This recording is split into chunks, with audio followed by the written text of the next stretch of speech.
A collateral security for of debenture. जो भी हमारे नंबर ऑफ डिवेंचर होंगे, इशू ऑफ डिवेंचर जितने भी परसेंटेज हैं, और जिन भी जैसे लाइक 10% डिवेंचर एट ₹1000 ईच, जितने भी नंबर ऑफ डिवेंचर है, तो हमें उस केस में इशू करने की, डिवेंचर इशू की कोई एंट्री रिकॉर्ड नहीं करनी, बस एक बैंक लोन के साथ ही मेंशन करना है issue of debenture 10% number of debenture 10,000 debenture at ₹1000 each against a collateral security of bank loan. ठीक है, collateral security of bank loan. Clear हो गई बात? तो इस तरीके से प्रेजेंटेशन देनी है। देखो मैं एग्जांपल भी समझाता हूं। एग्जांपल में A limited took a loan from PNB ₹10 lakh, ठीक है, and issue 12% and issued 10,000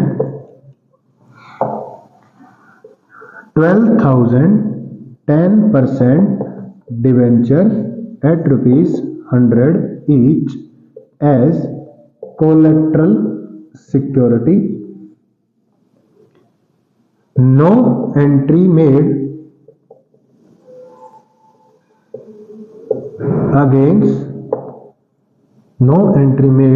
of issue of debenture.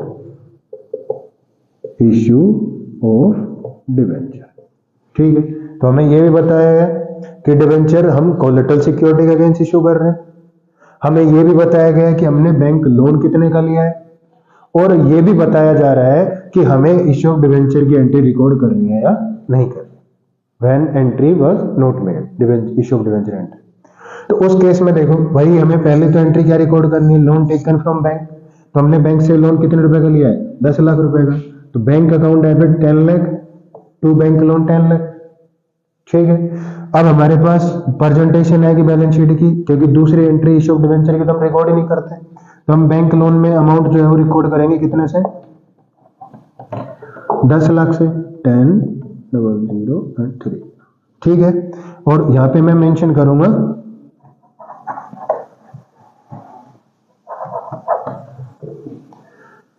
Issue of debenture, issue of कितने, 12,000, 10% debenture at ₹100 each as collateral security। कितना हो गया नॉन करंट लायबिलिटी का, long term borrowing का 10 लाख, और वही हमें बैलेंस शीट में रिकॉर्ड करना है 10 लाख से। ठीक है, तो हमारा ये टोटल टैली कर दिया। क्लियर? तो अब आ रही है हमारे सेकंड मेथड की, जिसमें हम issue of debenture debentures issue करने की एंट्री रिकॉर्ड करेंगे। तो उस केस में हमें क्या क्या एंट्री पास करनी है। पहला पॉइंट, सबसे पहले वही एंट्री जो हम बैंक से लोन टेकन करने की करते हैं। तो वो एंट्री अभी मैंने बताई थी, क्या होगी, बैंक अकाउंट डेबिट, और उसके किसके अगेंस्ट, भाई इसके अगेंस्ट हमारी एक लायबिलिटी रेज हो रही है, बैंक लोन अकाउंट। ठीक है, जो भी अमाउंट होगा वो बैंक का लोन का, उससे हमारा बैंक बैलेंस बढ़ जाएगा, और वही हमारे लिए बैंक लोन लायबिलिटी रेज करेगा। और सेकंड, जब हम डिवेंचर इशू करने की एंट्रीज रिकॉर्ड करते हैं, तो उस केस में क्या एंट्री पास करनी। देखो, डिवेंचर हमारी लायबिलिटी है, और जब भी हम इशू करेंगे तो लायबिलिटी रेज होगी, और वो क्या हो जाएगा, क्रेडिट। क्रेडिट साइड में तो तुम्हें लिखना है to number of percent debenture account. ठीक है, अब इसकी थोड़ी थ्योरी समझो। डिवेंचर तो हमने इशू करे हैं, क्या वो हमारे इशू डिवेंचर है भी या नहीं। देखो, उसकी कंडीशन है, अगर हम debentures bank loan time to time pay करते हैं, तो उन बैंक को, उन डिवेंचर्स को बैंक कुछ भी नहीं करता और एज इट इज जैसे हमने उनको इशू करे थे वैसे के वैसे हमें वो रिडम्पशन हो जाएगा, यानी कि वापस से रिटर्न कर देंगे। ठीक है, लेकिन अगर हम बैंक डिफॉल्टी हो जाते हैं तो उस केस में वो, अगर हमारा प्राइमरी सिक्योरिटी का अमाउंट इनसफिशिएंट होगा, उस केस में वो बैंक क्या करेगा, हमारी सेकेंडरी सिक्योरिटी को भी मार्केट में सोल्ड करेगा और उससे पैसा रिकवर करेगा। ठीक है, तो अब इन फ्यूचर हम बैंक डिफॉल्टी रहेंगे या नहीं, हमने टाइम पेमेंट करी या नहीं, हम डिसाइड ही नहीं कर सकते। ये तो इन फ्यूचर पता लगेगा ना। तो अभी के लिए कि ये डिवेंचर जो हमने इशू कर दिए, डिसाइड कर ही नहीं सकते कि हमने ये डिवेंचर एक्चुअल में हमारे ये इशूड है कि नहीं। बस हम इनको मेंटेन कर रहे हैं कि हाँ हमने किसी को डिवेंचर दे दी। क्लियर इतनी बात? तो इसीलिए जब कुछ चीजें ऐसी अनसर्टेनिटी पे डिपेंड होती है ना, तो हम क्या करेंगे, उसको उसके एक सस्पेंस अकाउंट से एडजस्ट करेंगे।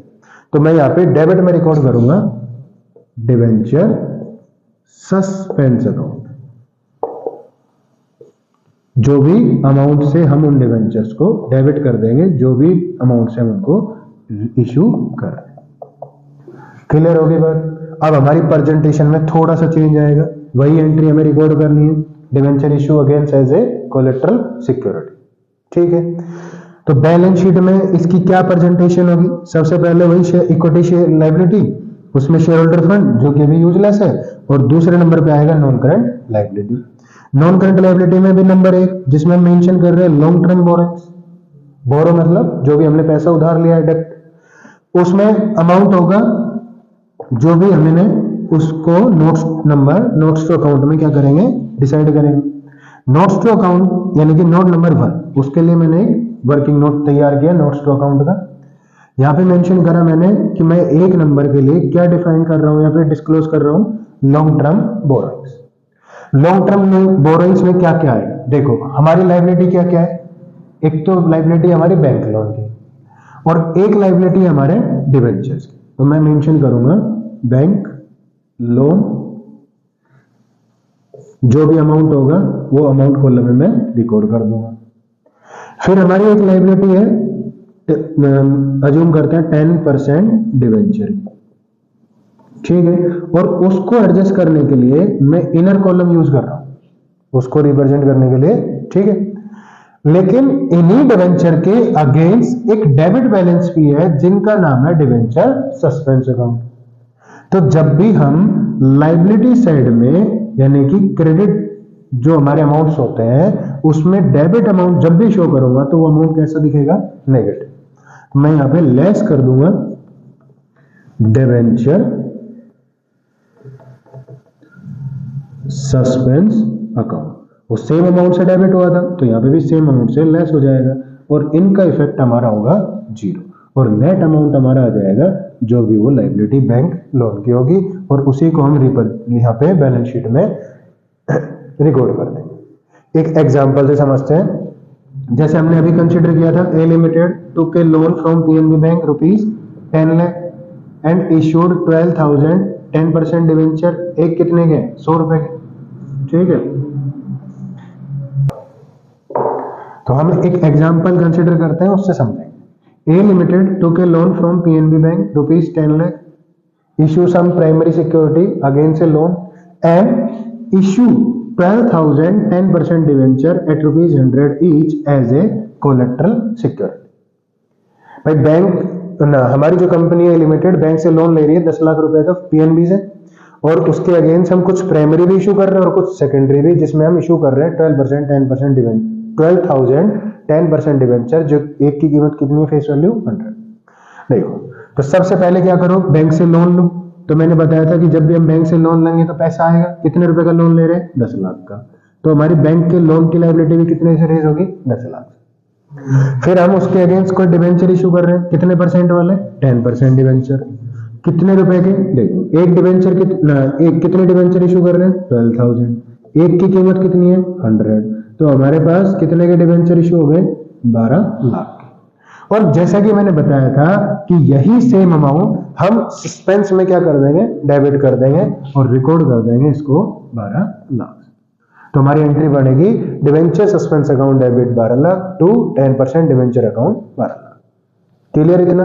अब जब इसको बैलेंस शीट में रिप्रेजेंट करेंगे, ओके, तो बैलेंस शीट में हम नॉन करंट लायबिलिटी में लॉन्ग टर्म बोरोइंग्स के नाम से शो करेंगे और इसको शो करने के लिए हमने क्या बना रखा है, नोट नंबर 1। ठीक है, नोट्स जो अकाउंट में जाएंगे उस पे नंबर 1 मेंशन करेंगे और उसमें डिस्क्लोज करेंगे कि हम क्या रिप्रेजेंट कर रहे हैं, लॉन्ग टर्म बोरोइंग और उसका अमाउंट। तो इस बार जो बैंक लोन की लायबिलिटी है, देखो बैंक लोन कितने से क्रिएट हो रहा है, 10 लाख से, तो मेरा लायबिलिटी अमाउंट में आ जाएगा 10 लाख। सेकंड, फिर हमारे आएंगे डिवेंचर अकाउंट, तो 2-10% डिवेंचर अकाउंट, कितने रुपए की कोलेटरल सिक्योरिटी शो करी हमने, 12 लाख की, तो हम डिवेंचर में रिकॉर्ड करेंगे इनर कॉलम में 12 लाख। और उसी लोन के अगेंस्ट उसी सिक्योरिटी के अगेंस्ट हमने डिवेंचर सस्पेंस कितने से डेबिट कर दिए, 12 लाख से। तो लायबिलिटी साइड में जब भी क्रेडिट, जो जिसका बैलेंस क्रेडिट होता है और जब भी उसमें डेबिट बैलेंस शो करोगे तो कैसे शो करोगे, नेगेटिव। तो डिवेंचर सस्पेंस में रिकॉर्ड करना है 12 लाख से नेगेटिव अमाउंट, तो ये वैल्यू एडजस्ट होके हो जाएगी 0 और हमारे टोटल आ जाएंगे 10 लाख, जो कि बैलेंस शीट में लॉन्ग टर्म बोरोइंग्स के नाम से कितने से रिप्रेजेंट किया जाएगा, 10 लाख से। तो ये है हमारा मेथड जब हम इशू करते हैं डिवेंचर्स को, इशू करने की एंट्री को रिकॉर्ड करते हैं। क्लियर?